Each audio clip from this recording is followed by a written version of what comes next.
Bakit ka sumama dyan? Ha?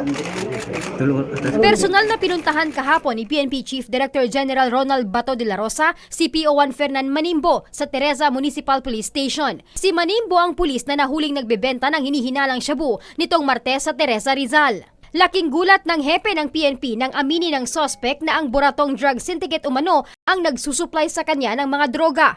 Ang Buratong Drug Syndicate ang nasa likod ng nadiskubreng shabu Tiangge sa Pasig City noong 2006. Kaya naman nais ng PNP chief na agad itong maimbestigahan.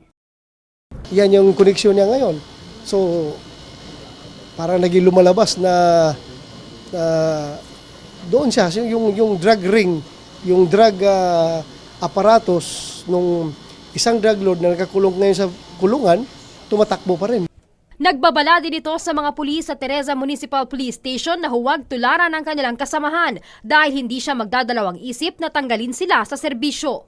Wala man lang isang nagdududa na itong anong pangalan nito? Si Manimbo.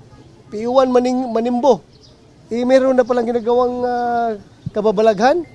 Kayo, 52, blind kayo lahat, hindi nyo alam.